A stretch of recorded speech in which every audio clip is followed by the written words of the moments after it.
Magandang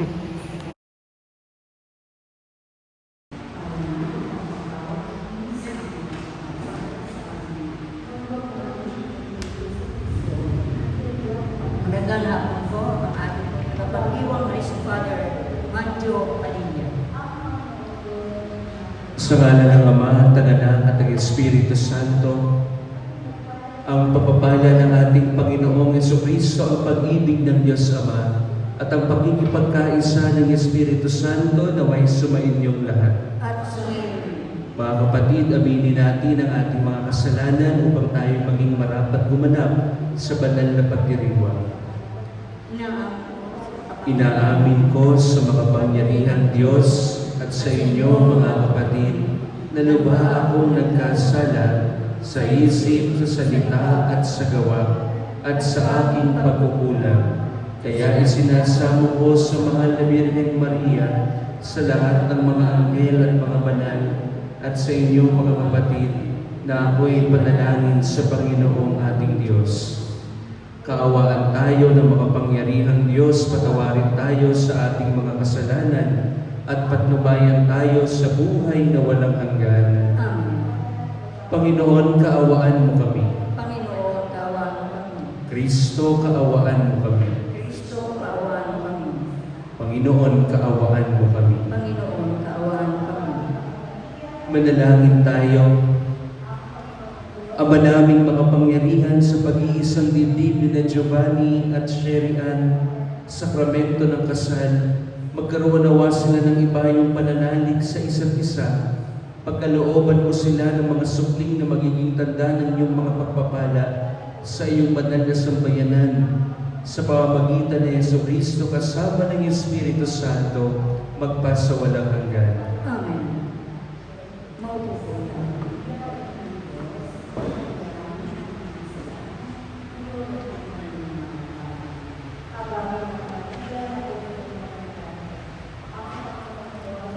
Pagbasa mula sa aklat ng Henesis. Sinabi ng Panginoon, hindi mainam na mag-isa ang tao. Bibigyan ko siya ng makakasama at makakatulong. Kaya, lumikha siya ng mga hayop sa parang at ibon sa himpapawid. Inilapit sa tao at ipinaubaya dito ang pagbibigay ng pangalan ng mga iyon. Kung ano ang kanyang itawag, iyon ang magiging pangalan nila. Ang tao nga ang nagbigay ng pangalan sa lahat ng ibon at mga hayop, maging maamon o mailang. Ngunit wala isa man sa mga ito ang angkop na kasama at katulong niya.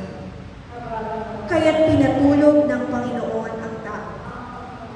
Samantalang nahihimpit, kinuha niya ang isang tadyang nito at pinaghilom ang laman sa tapat niya. Ang tadyang na iyo'y ginawa niyang isang babae at inilapit sa lalaki. Sinabi ng lalaki, sa wakas, narito ang isang tulad ko, laman ng aking laman, buto ng aking buto. Babae ang siyang itatawag sa kanya, sapagkat sa lalaki nagmula siya. Ito ang dahilan kaya iniiwan ng lalaki ang kanyang ama at ina upang sumama sa kanyang asawa, sapagkat sila'y nagiging isa. Ang salita ng Diyos. Salamat sa Diyos.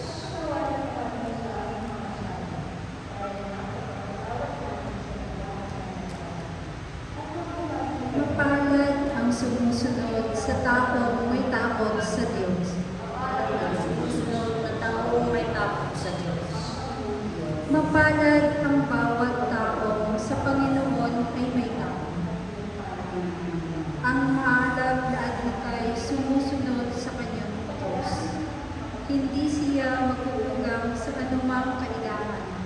Ang buhay ay maligaya at uunlad ang kanyang buhay. Mapalad ang taong sumusunod na may takot sa Diyos. Sa tahanan, Ang asawa'y parang ubasan na mauna. Bagong talim na ulipo sa may dulang anak niya. Ang sino man kung Panginoon ay kusang susundin. Buhay niya ay uunlad at laging pagpapala. Mapalad ang taong sumusunod na may takot sa Diyos. Mula sa Sion, pagpapala nawa ng Diyos ay tanggapin at makita habang buhay pag-unlad ng Jerusalem. Ang magiging iyong apo, nawa ay abutin, naway maging mapayapa itong bayan ng Israel. Mapalad ang taong sumusunod na may takot sa Diyos. Tumayo wala.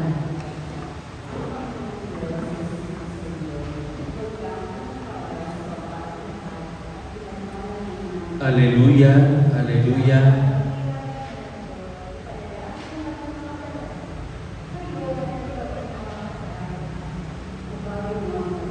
Ang pinagsama ng Diyos ay huwag paghiwalayin ng tao. Alleluia, Alleluia. Sumainyo ang Panginoon, At sumayo. ang mabuting balita ng Panginoon ayon kay San Mateo. Papuri sa iyo, Panginoon. May mga Pariseyong lumapit kay Jesus at tinangkang siluin siya sa pamamagitan ng tanong na ito, na ayon ba sa kautusan na hiwalayan ng lalaki ang kanyang asawa sa kahit anong kadahilanan? Sumagot si Jesus, hindi ba niyo nababasa sa kasulatan na sa pasimulay nilalang sila ng may kapal, lalaki at babae?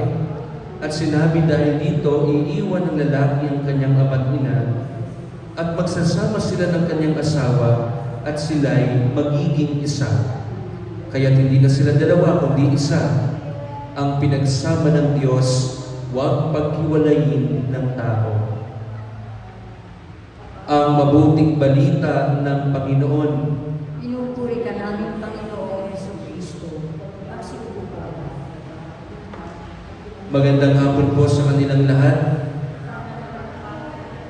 Sa araw na ito ay punong-puno tayo ng kagalakan sapagkat natitipon tayo ngayon bilang mga saksi sa pag-iisang dibdib ni Giovanni at Sherry Ann. Kaya naman bilang nagpapasalamat sa Diyos sa biyayang ito ng pag-ibig na ibubuhos na ngayon sa kanilang dalawa, marapit lamang na pasalubungan natin sila ng masigabong palakpakan. Congratulations. Giovanni at Sherry Ann, ang sakramento ng kasal ay hindi lamang isang simpleng kasunduan o kontrata. Ang kasal ay isang sakramento ng simbahan na mismong si Jesus ang nagtatag upang kayo bilang mga nag-iisang dibdib at bilang nagmamahalan ay maging larawan ng Diyos ng kanyang pag-ibig sa kanyang sambayanan. Kaya nga sa puntong ito, dalawang bagay ang ibig kong alalahanin ninyo sa inyong pagsisimula ng buhay bilang mag-asawa.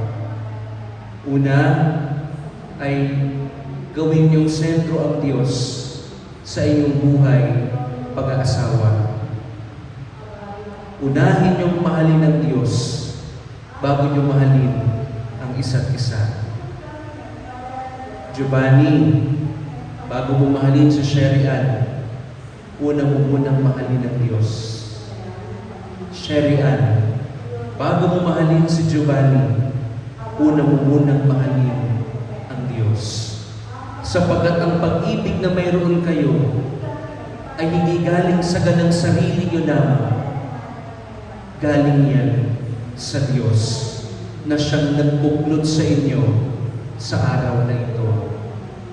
Kaya nga, sana maging pundasyon ng inyong pagsasama, ng inyong pagiging mag-asawa ang ating Panginoon.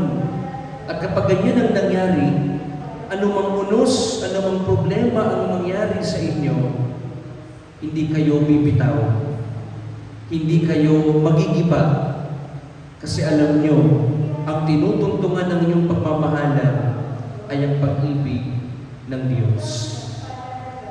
Kaya nga, Sherry Ann, Kapag sasabihin sa'yo ni Giovanni, no? Honey, you're my number one. Huwag kang maniwala doon, ha? Sigurado ako may number 2 pa yan at number 3. Isa lang ang number 1 natin. Isa lang ang number 1 nyo. Isa lang ang number 1 ko. Lahat tayo, isa lang ang number 1. Sino? Ang Diyos. At kapag inuna nating mahalin ng Diyos, ang lahat ng bagay ay malalagay sa tamang lugar. Bakit ba kung minsan ang mag-asawa nagkakasakitan? Bakit ba kung minsan ang mag-asawa ay nauuwi sa hiwalayan? Kasi hindi ang Diyos ang number 1 nila. Baka ang number 1 talaga nila yung sarili niya. Yung sarili lang niya talaga yung mahal niya. At minsan, no, kaya niya lang minamahal yung isa kasi may napapala siya. May napapakinabangan siya. At yan sana ang huwag mangyari sa inyo. Ang pag-ibig na mayroon kayo ay tandaan ninyo galing sa Diyos. At dapat nyo rin niyang ibalik sa Diyos. At siya palagi ang uunahin ninyo sa inyong pagmamahalan. That's the first advice. Put God at the center of your relationship. Because if you put God at the center of your relationship, everything will fall into its proper place. Malalagay sa tamang lugar kapag ang Diyos ang naging sandigan. Ikalawa ay ituring ninyo ang isa't isa bilang pinakamagandang regalo ng Diyos. Sherry Ann, mantakin mo, sa dinami-dami ng lalaki sa mundo, si Giovanni lang pala ang makapagpapasuko ng matamis mong oo. At ganoon din sa iyo, Giovanni, sa dinami-dami ng babae sa mundong ito, si Sherry Ann lang pala magpapatibok ng puso mo. Bakit? Sapagkat itinadhana na kayo ng Diyos bago pa kayo magkakilala. Sa katunayan, bago palikain ng Diyos ang mundo, ang stars, ang planets, ang lahat ng meron sa daigdig na ito, planado na ito ng Diyos. Na sa araw na ito, sa simbahan ito, ipagtataling puso niya sina Giovanni at Sherry Ann. Ituring niyo ang isa't isa bilang pinakamagandang regalo. At kapag nakatanggap ng regalo, ano bang ginagawa sa regalo? Iniingatan, inaalagaan. Kasi yung regalo, mahalaga. At yung regalo, galing sa pinakamahalaga pa, ang Diyos. No? Kaya Giovanni at Sherry Ann, sana bago kayo magulog sa gabi, maghawa kamay kayo, sabihin niyo, Lord, salamat dito sa asawa ko. Ibinigay mong pinakamagandang regalo. Salamat dahil may makakatuwang ako sa pagtanda ko. Amen? Kaya nga mga minamahal kong kapatid, kayo na mga saksi sa pag-iisang dibdib ni na Giovanni at Sherry Ann, huwag niyo po silang kakalimutang ipagdasal. Nandito kayo, hindi lamang para panoorin sila. Hindi kayo nandito para lang sisigaw kayo mamaya, kiss, kiss, no? Isa pa. Kasi ganyan nila sa kasal, no? Para mga hayok na hayok makakita na nagkikis. No? Ano po ba, no? Iyan pa, kiss, isa pa, kiss. Para bang hayok na hayok makakita na nagkikis. Hindi nyo lang yan tungkulin, no? Mag-cheer mamaya ang kiss-kiss, no? Ang tungkulin nyo ay ipagdasal ang dalawang ito. Kasi mahirap ang buhay na tatahakin nila. Sino po may asawa dito sa kaharap ko? May mga asawa ba kayo? Wala? Wala. Mga single pa pala itong mga to. Sa likod ba? O yan ba? O yan, di ba? Alam nyo, hindi madali ang buhay mag-asawa. Kaya alam niyo, napakahirap ng pinasok ninyo, tutuloy pa ba natin? O, kasi baka maganda ng sigurado, no? Mahal ang annulment, wala tayong divorce, di ba? Tuloy natin. Sigurado na kayo. Mabuti naman. Mahirap ang buhay na kanilang susuungin, pero kung sasamahan nyo sila ng panalangin, kahit parang mahirap, posible pala harapin.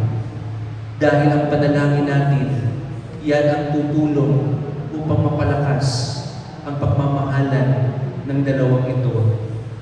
Kaya sa pagpapatuloy ng ating misa, humingi tayo ng grasya sa Diyos na sana sa kabila ng ating mga kahinaan, ng ating mga kakulangan bilang mga tao, ang lahat ng ito'y punan ng mapagmahal na Diyos na si Jesus. Amen.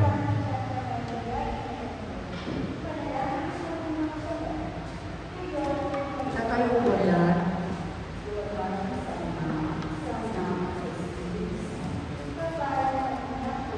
Minamahal kong Giovanni at Sherry Ann, sa binyag kong bil, nakiisa kayo sa buhay at pananagutan ng Panginoon. Sa pagdiriwang ng muling hapunan, mulit-muli kayo nakisalo sa hapag ng kanyang pagmamahal. Ngayon na may kusang loob na kayo dumudulog sa bayanan ito at umihiling ng panalangin upang inyong panghabang buhay na pagbubuklod ay pagtibayin ng Panginoon. At kayo naman mga kapatid na natitipon ay manalangin para kina Giovanni at Sherry Ann at bukas palad silang tanggapin bilang magkaisang dibdib sa ating sambayanang Kristiyano.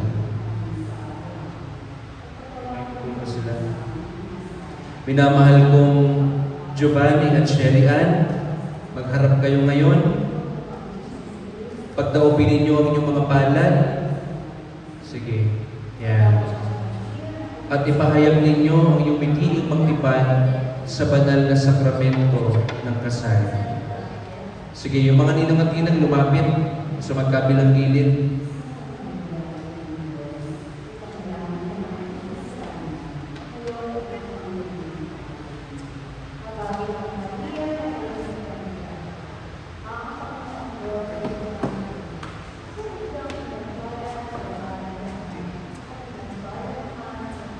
Sige. Giovanni, sabihin mo kay Sherry Ann. Sherry Ann. Sherry Ann, Sa harap ng Diyos at ng kanyang sambayanan, sa harap ng sambayanan, tinitipan kitang maging aking may bahay, tinitipan kita ng aking baybahay, sa hirap at ginhawa, sa hirap at ginhawa, sa dusa at ligaya, sa dusa at ligaya. ikaw lamang ang aking iibigin Ikaw lang ang aking ibigin, at itatanging karugtong ng buhay at tanging karapang ng buhay, ngayon at kailanman. ngayon at kailanman. Sherry Ann, ikaw naman. Tinitipan kitang maging aking asawa, sa hirap at ginhawa, sa dusa at ligaya, ikaw lamang ang aking iibigin at itatanging karugtong ng buhay ngayon at kailanman. Maglapit kayo ng kaunti, sabay niyong dasalin, Ama namin mapagkalinga, Ama namin tapat, pagpalain mo po kami nag-iisang palad, papagningin mo po sa lahat ng oras, ang pagsasamaan namin dali sa iyong wagas. Sa puso't diwa, lagi sanang magkaisa, at naway maging matatag sa hirap at dusa. Sa hirap at dusa, sa ginhawa at kaligayahan ay magsamahan. Maging tapat sa pag-ibig ngayon at kailanman. Sige mga ninong at inang, sabayan niyo ako, pinamahal namin Giovanni at Sherry Ann. Ang langit at lupa ay saksi sa inyong pagtitipan. Sa ngalan ng sambayanang naririto, kami nagpapatunay na kayo mag-asawa na sa mata ng Diyos at sa mata ng tao. Bukas palad namin kayong tinatanggap at makakaasa kayo sa aming tangkilik at panalangin. At bilang tagapagpatunay ng simbahan, pinagtitibay ko't pinabasbasan ang pagtataling pusong inyong pinagtipan sa ngalan ng Ama at ang Anak at ang Espiritu Santo.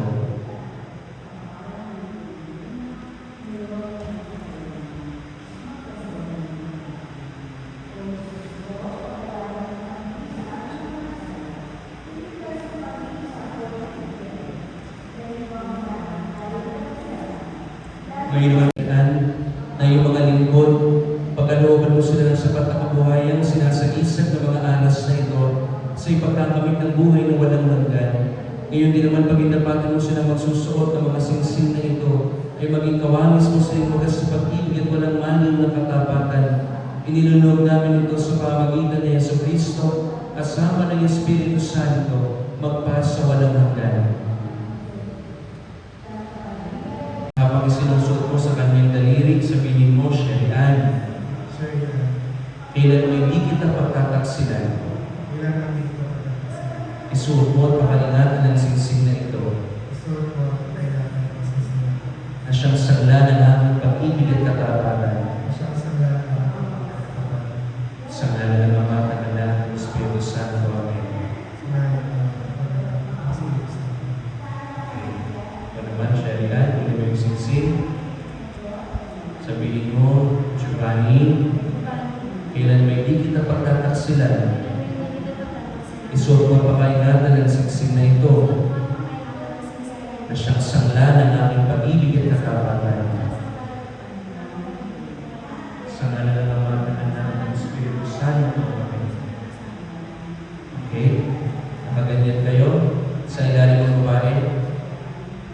Tigay mo yan sa kanyang babaw. Sabihin mo, Giovanni, Sherian, Sir, yan. kailan may hindi kita pababayaan, Kailangan hindi kita pagpapalala. inilalaga ko sa iyo itong mga aras. Inilalaga ko sa iyo itong mga aras na tanda ng aking pagpapahalaga Tanda ng ating pagpapalala. at pagkalinas sa kapakanan mo Pagkalinas sa kapakanan. at ng ating magiging mga anak Sa ating ngayon. sa ngalan ng Ama at ng Anak at ng Espiritu Santo. Amen. Sa ngayon ng Espiritu Santo. Bigyan mo na sa Kanya. Sa lumas sa ilalim. Sabihin mo, Sherian, tinatanggap ko ito at nangangako akong magiging iyong katawan sa wastong paggamit at pangangasiwa ng ating kabuhayan. Sige, bigyan mo na. Tawag mo na dyan. Bigyan mo na.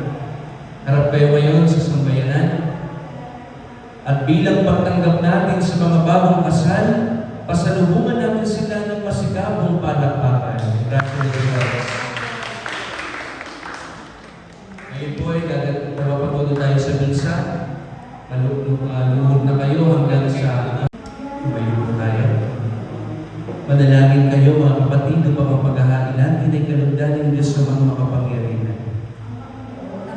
Tanggapin na walang Panginoon, pagkakamay sa iyong mga kamay, sa kapurihan niya at karangalan, sa aming kapakinabangan at sa buong sambayanan niyong Panginoon. Manaming lumikha, pagbigyan mo at pakiusap namin ang iyong pagdamutan itong abang alay upang sila Giovanni at Sherian ay pagpalain ngayon sila iyong pinagtaling puso sa kasunduang banal na pag-iisang dibdib at paghahatid pagkasalo ng iyong kaloob, ang dakilang pag-ibig mo naway lumuko upang ang pagmamahalan nila ay malubos sa pamamagitan ni Jesucristo kasama ng Espiritu Santo magpasawalang hanggan. Amen. Sumainyo ang Panginoon. Sumayon, Itaas sa Diyos ang inyong puso at diwa. tinaas na namin sa Panginoon. Pasalamatan natin ang Panginoong ating Diyos. Para siya ay pasalamat. Ama naming makapangyarihan, tunay ng marapat na ikaw ay aming pasalamatan. Pinag-iisang dibdib mo sa pananatipan ang iyong pinagsamang di na mapag-iwalay upang sa dami ng mga anak sa iyong sambayanan ay maidangan ang pagtatalik ng mga ikinasal. Ikaw ang ibigay sa sansinuko at ikaw rin ang tagapangasiwa ng iyong buhay na kaloob upang sa pagdami ng mga tao ay iyong ikalugod na dumami rin ang mga kabilang sa iyong sambayan ng pinupupo sa pamamagitan ni Kristo na sa kanay tuubos. Kaya kaisa ng mga anghel na nagsisiawit ng papuri sa iyo nang walang kumpay sa kalangitan kami nagbubuni sa iyong kadakilaan. Santo, Santo, Santong Panginoong Diyos ng makapangyarihan, napupuno ang langit at lupa ng kaluwalhatian mo, o sana sa kaitaasan. Pinagpalang ang paririto sa ngalan ng Panginoon, o sana sa kaitaasan. Lungkot po na. Ama naming banal, ikaw ang bukal ng tanang kabanalan, kaya't sa pamamagitan ng iyong Espiritu, gawin mong banal ang mga kaloob na ito upang para sa aming maging katawan at dugo ng aming Panginoong Jesucristo. Bago niya pinagtiis ang pusang loob na maging handog, pinawakan niya ang tinapay, pinasalamatan kanya, pinaghati-hati niya yon, iniabot sa kanyang mga alagad at sinabi, "Tanggapin ninyong lahat ito at kanin, ito ang aking katawan na ihahandog para sa inyo."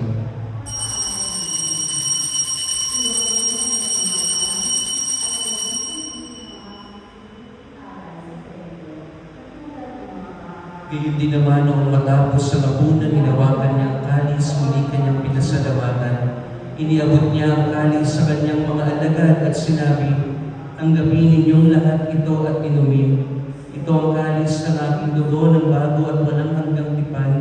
Ang aking dugo na ibubuhos para sa inyo at para sa lahat. Sa ikapagpapatawad ng mga kasalanan, gawin ninyo ito sa pag-alala sa akin."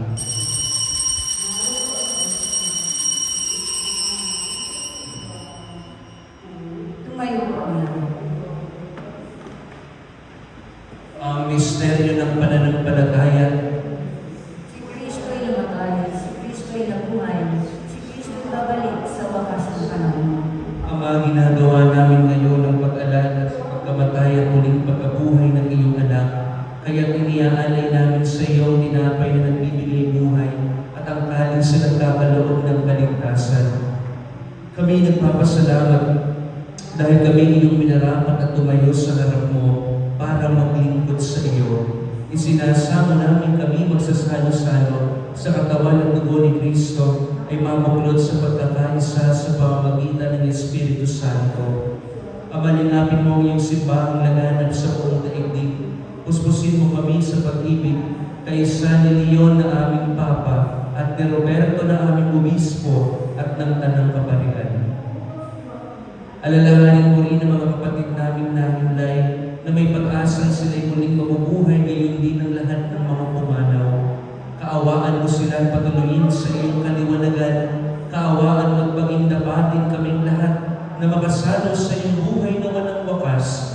Kaisa ng mahal na Birheng Maria na Ina ng Diyos, ni San Jose na kanyang kanin ni Sinis ang esposo, kaisa ng mga apostol, at ang lahat ng mga banal na namuhay dito sa daigdig ng kalugod-lugod sa iyo, maipagdiwang nawa namin ang pagpupuri sa ikararangal mo sa pamamagitan ng iyong anak na aming Panginoong Jesucristo. Sa pamamagitan ni Kristo kasama niya sa Kanya, ang lahat ng parangal at papuri ay sa iyo, Diyos Amang makapangyarihan, kasama ng Espiritu Santo, magpasa walang hanggan. Amen. Sama-sama natin ngayong masalin ang panalangin itinuro sa atin ni Jesus. Tayo pong lahat, Ama namin, sumasalangit ka, sambahin ang ngalan mo, pagpasasabi ng kaharian mo, Sundin ang loob mo dito sa lupa para ng sa langit. Bigyan mo kami ngayon ng aming kakanin sa araw-araw at patawarin kami sa aming mga sala para ng pagpapatawad namin sa nagkakasala sa amin. At huwag mo kami ipahintulot sa puso at iadya kami sa lahat ng masama. mga kapatid, halina't manalangin sa Ama nating banal, mga bagong kasal na ating magmamahalan bilang magkasalo sa katawan at dugo ng buong mahal. Ama naming banal, nilikha mo ang tao bilang lalaki at babae iyong kalarawan upang sa kaugnayan sa pag-iisang dibdib ay mais sa katuparan ang iyong layunin sa lupang ibabaw. Ama naming banal, lupong pagsupamuhin ng mga mag-asawa sa pagmamahalan ay mabalangagan ang tipan ng iyong pag-irang na iyong minarapat ipagkaloob sa iyong sabayanan upang ang mga pinahiwatig mong lubusan ay maglahat ng pag-iisang dibdib ni Kristo at ang sambayanan. Kaya naman hinihiling namin sina Giovanni at Sherry Ann ay gawa ng pagbabaskas ng iyong kanang kamay. Ipagkaloob mong sa pagkasama nila habang buhay at nilang mapagsaluhan ng pag-ibig mong bigay at sa isa't isa nilang may pamana sa iyong pakikipisan sa pagkakaisa ng damdamin at isipan. Bigyan mo rin sila ng matatag na tahanan na mga anak na uubugin sa mabuting balita ng anak mong mahal para maging maasahang kaanib ng iyong angkan. Marapatin mo ang puspusan pagpapalang babaeng itong si Sherry Ann upang bilang asawa ni Giovanni at bilang ina na magiging mga anak nila, kanyang maganap ng may pagmamalasakit ng tungkulin sa tahanan. Gayon din naman pangunahan mo ng iyong pagbabaskas ang lalaki itong si Giovanni upang kanyang magampalang marapat ang tungkulin ng asawang matapat ni Sherry Ann at amang maasahan ng kanilang mga anak. Ama naming banal, pagbigyan mo sila sa pagdulog sa iyong hapag bilang mga pinagbuklod sa pag-ibig na wagas upang kanilang mapagsaluhan ang biging na di magwawakas sa pamagitan ni Yesu Kristo, kasama ng Espiritu Santo, magpasa walang hanggan. Amen. Panginoong Jesucristo, sinabi mo sa iyong mga apostol, kapayapaan ang iniiwan ko sa inyo, ang aming kapayapaan ang binibigay ko sa inyo. Tungayan mo ang aming pananampalataya at huwag ang aming pagkakasala. Pagkalooban mo kami ng kapayapaan at pagkakaisa ayon sa iyong kalooban, kasama ng Espiritu Santo, magpasawalang hanggan. Amen. Ang kapayapaan ng Panginoon ay laging sumainyo. At sumayin. Magbigayan kayo ng kapayapaan sa isa't isa. Kordero ng Diyos, Diyos, na nag-aalis ng mga kasalanan ng sanlibutan, maawa ka sa amin. Kordero ng Diyos na nag-aalis ng mga kasalanan ng sanlibutan, maawa ka sa amin. Kordero ng Diyos na nag-aalis ng mga kasalanan ng sanlibutan, ipagkaloob mo sa amin ng kapayapaan. Tumuto na. narito si Jesus, ang Kordero ng Diyos, na nag-aalis ng kasalanan ng sanlibutan. Mapalad ang mga inaanyayahan sa kanyang banal na biging. Panginoon, hindi ako karapat-dapat na magpatuloy sa iyo, ngunit sa isang salita mo lamang ay gagawin ako.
Sa mga ibig tumanggap ng tumulong, magaling pumila sa gitna.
Ama naming mapagmahal, pagtibayin nawa ng pag-ahain ng aming ginanap at pinagsaluhan, ang pagkakaling puso na ng Giovanni at Sherian, ang bigis sa pag-ibig na iyong binigay patuloy na humigpit at tumibay sa pamamagitan na Yesu Cristo kasama ng Espiritu Santo, magpasawalang hanggan. Amen. Habilin ko sa inyo mga bagong kasal, mamuhay kayong lagi sa pag-ibig at katapangan. Sherian, pag-ibig mo'y patunayan sa pagiging butihing may bahay na may pananampalataya, kabanalan at pag-ibig sa may kapal. Giovanni, may bahay mo'y ibigin gaya ng malasakit ni Kristo sa simbahan bilang pagsunod sa kalooban ng Ama sa kalangitan. Sumayin niyo ang Panginoon. At sumayin. Giovanni at Sherian, niyo po kayo. Ang Diyos sa mga makapangyarihan, siya na bang magbibigay ng kagalakan ulot ng mga anak na sa inyo isisilang at ang kanyang kasiyahan ngayon at magpasawalang hanggan. Amen. Ang bugtong na anak ng Diyos na siya na bang sa inyo'y tumuwang sa kahirapan at kaginawaan ngayon at magpasawalang hanggan. Amen. Ang Espiritu Santo ay siya na bang magdulot ng pagmamahal na nag-uumapaw sa inyo ngayon at magpasawalang hanggan. Amen. At kayong lahat na natitipon dito, naway pagpalain kayo at pakaingatan ng makapangyarihang Diyos ang Ama at ang Anak at ang Espiritu Santo. Amen. Nang ialay na ang misa, humayo kayo papayapa. Salamat sa Diyos. Purihin natin ang Panginoon.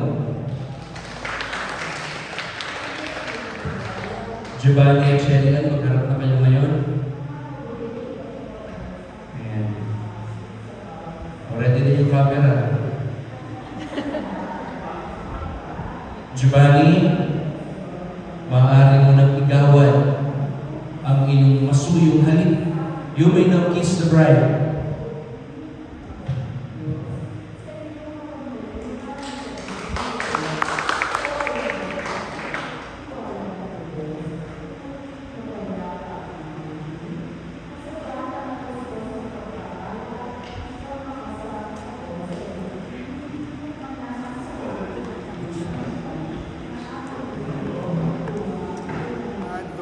Ay, nagbilang na pala.